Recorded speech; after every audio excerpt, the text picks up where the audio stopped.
Hey everybody, it is Father's Day. Happy Father's Day to all you dads out there.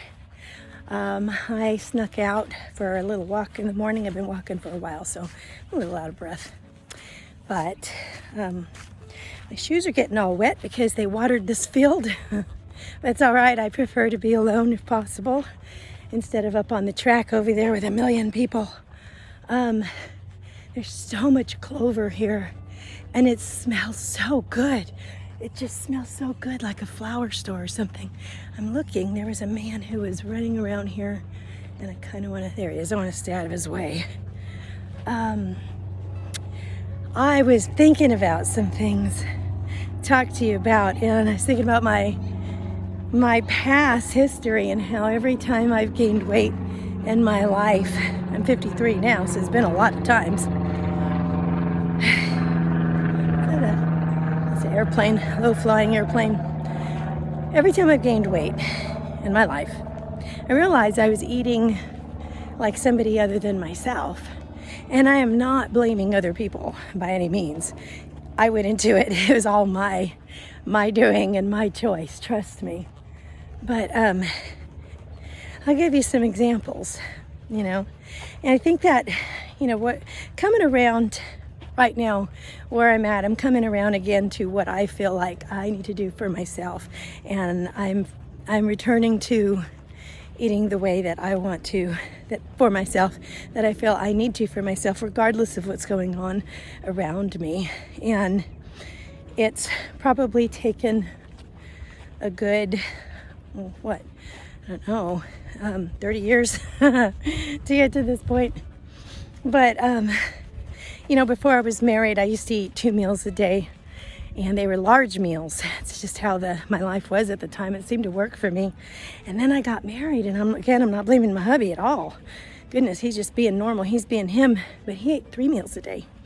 And so I switched, and I'm like, okay, that's what I'll do now, without even thinking about it.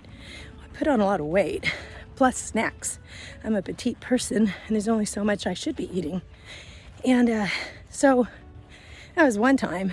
Another time was after, I got pregnant, actually, and I was thinking, oh man, I need to eat like a pregnant woman for what I perceived a pregnant woman should be eating, which I thought was apparently gobs and gobs. So I gained weight. I gained 60 pounds within 3 months, I think, or 40 pounds, whatever it was humongous on my frame. And the doctor put me on a diet. And so she put me on a diet, and that was good because I lost weight, but I gained baby, and everything averaged out. I learned a lot about myself. Okay, so then our son was born. I opened up a child care center that was licensed on a base. My husband was in the military at the time, and there was a lot of training involved that went on with that, and I loved that job. It was great. It was one of the hardest jobs I've ever had. But they were really pushing family-style meals, the program that was there, which meant that you feed all the children like in family style. So you put all the food in the middle of the table, and you encourage them to serve themselves, right? All right, so we did that, and I love cooking, so I did enjoy my own cooking, and the kids were kind of picky sometimes, so I didn't want the food to go to waste. So I, finished it. I many times would just help myself so it wouldn't go to waste. And sometimes it wasn't a lot. Sometimes it was just picking, and it was just too much. They're calories, right? Licks, bites, and tastes are all calories. And so I put on a bit of a weight then. Again, not eating the way I know my body needed to eat. And then, as our son got older, this is another time. I'm sure there were a lot of other times in between, but these are the ones that stand out the most to me. He was in high school, and we were homeschooling during high school at that time, and we were part of a really big group.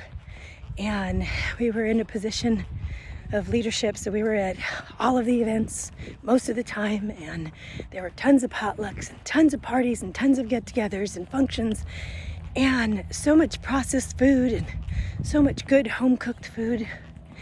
And I was basically eating to be part of the group, I think. But why make dinner when you know you're going to a function and everybody's going to bring something? But I don't know what's in there. I don't know how many calories. I don't know. And who cares? There's too much stress going on at the time anyway. And again, put on a lot of weight during that time. And that was a very difficult time because I was also getting older, and metabolism had started slowing down and my cortisol was going crazy. That one taught me a lot. So that was one of the last times. And goodness, there's been time since then. But every single time I noticed that I was eating like somebody else would eat. I was not eating like I knew I needed to eat for myself. I know I'm a petite person, and I know how much I like to eat. I know what I like to eat. I know when I like to eat. That my body prefers it. And when I deny that and I just do what other people are doing, it doesn't work out. It never has worked out. I just need to push through and be strong and stick up for what I know my body really likes. And I'm at a point now where I'm ready to do that. It doesn't matter what anybody else is doing. I just feel like I'm much stronger to be able to stay on that journey now. So I do like eating a lot of greens in the morning. I love it. I love how healthy it is. I love the way it feeds my gut. I love the oatmeal because I love sweet things in the morning, and that is just so good for me. It keeps me fueled for a long time. I can dress it up in a million different ways. I love my breakfast. I always have loved breakfast. And there's so much to do during the rest of the day. But I feel like I'm being pulled toward more of a 2 main meal of the day type of a system. And I just feel better about that. It's just always felt good for me. I feel like when I eat 3 full meals that I'm never unencumbered by full food enough to really enjoy my workouts, unless I work out early like I am now in the morning before breakfast. It just feels like I always have food to deal with, digesting, and I'd rather not, because if I want to do something else in the evening, you know what I mean? I don't want to be encumbered and I have my body laboring over a full meal again until bedtime. It's just like too much. I want to get some other things done. But that's just me. That's not everybody. Everybody has, to do what is good for their own body.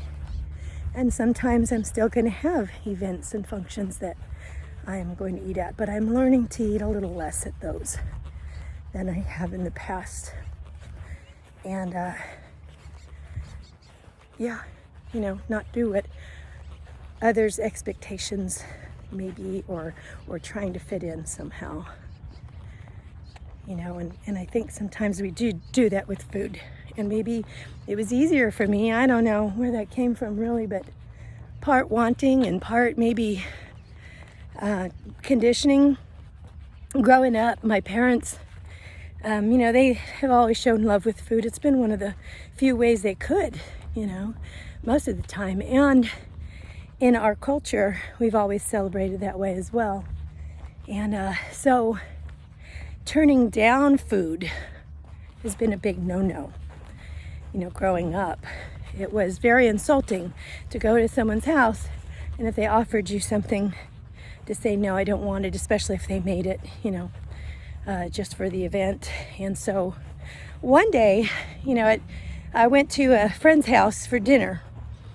One night, And my parents said I could go. And I kind of felt bad because my parents were taking everybody to the drive-in that night. And then I felt bad because I wanted to go to the drive-in. But I'm just looking out the window from my friend's house, watching my family drive away.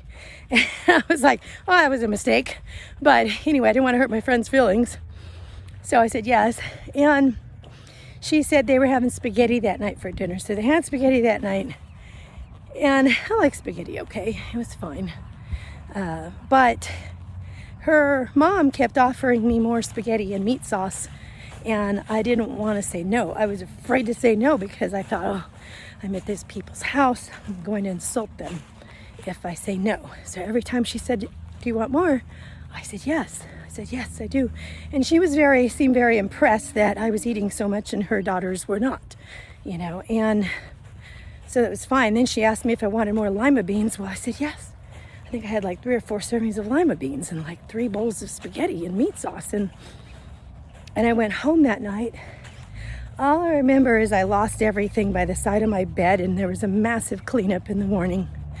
And it was just too much. And I didn't want spaghetti for a long time. And again, sometimes doing that can get you into trouble. You need to be able to, so maybe some of the, you need to be able to think for yourself. I'm like, maybe some of it was conditioning on being able to go with, what other people are doing instead of what I knew I should be doing in regards to food. Anyway, I just wanted to share those thoughts with you. I don't know if anybody has found that to be a struggle in their life, where maybe they felt they should be doing one thing, but, the group is doing something else, so maybe I should do that. And some of that is okay. I think trying things that the group has, like with Weight Watchers, we have a group and we share ideas and things like that. But there has to be a balance and a checkpoint, and do a self-check and say, well, this is really cool. You know what I mean? And go, I might try that once or twice, but I know in the long term, it won't work out for me to do that regularly. You know what I mean? But I don't know. I don't know why it took me so long to get to the point of figuring that out. But anyway, lifetime of conditioning can really leave quite an imprint, can't it? Okay, guys, I'm gonna let you go. I hope you have a wonderful Father's Day today. Anyway, hope you have a wonderful day in any case, and love you guys a lot. Thanks for listening. Oh, and just before I go, I want to let you know, day before yesterday, I had 9 fruits and veggies, and yesterday, I think it was 9 again. I'll have to double check, but I'm pretty sure it was. Okay, guys, I'll see you later.